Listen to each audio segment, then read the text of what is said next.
has a very clear payback that is associated with sustainability. So for example, in Australia, Green Star office buildings can have a 20 to 25% higher rent than a standard office building. The capital value of that building itself is about 8 to 10% higher. And then the operational costs associated with a Green Star building are 50% lower than a non-Green Star building. There's also the huge added benefit that you're designing an asset that has a higher level of resilience. You know, in New Zealand, we design buildings for earthquakes, for the possibility that an earthquake might happen.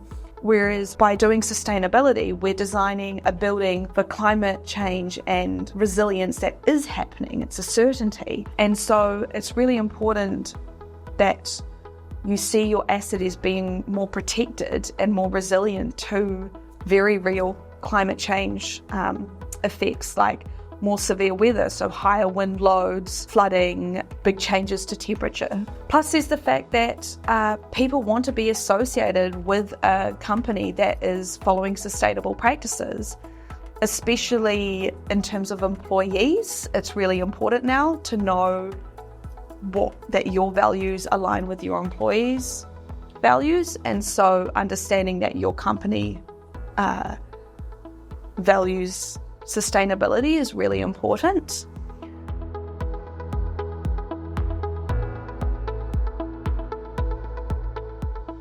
Measure, report.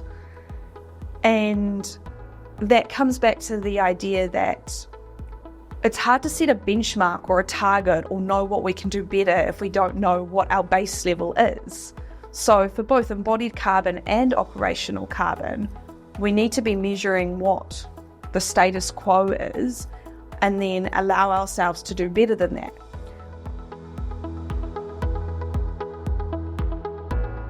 A hotel actually has the highest operational energy cost out of any building type. And so the savings they can make in terms of a dollar value is huge. So by installing more efficient HVAC systems, facade systems, automatic turning off of lights or air conditioning systems, payback period can be in the order of sort of 2 to 5 years. And there can also be huge millions of dollars of savings for these companies. So I think for tourism and especially hotels, there's a very clear cost saving there from an operational energy point of view, which means that a lot of work is actively being done in this space. Commercial, so we talked about the offices there already and the payback, the increased rent, but there's also the huge benefit that the employees have. So we're really lucky here in the Aurecon Auckland office, and you notice it. The natural lighting is incredible, the air quality, and employees want that and they're valuing that. There's a lot of statistics out there about higher retention for companies who are in green offices. There's also higher productivity levels, and more people are likely to use public transport to get to and from work if they are in a green building.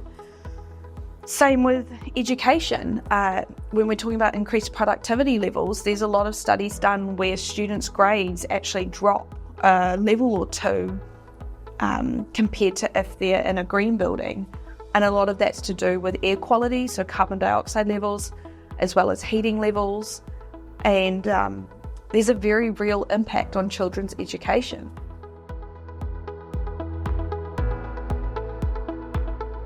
Engage a sustainability consultant early. I think that is definitely the biggest piece of advice.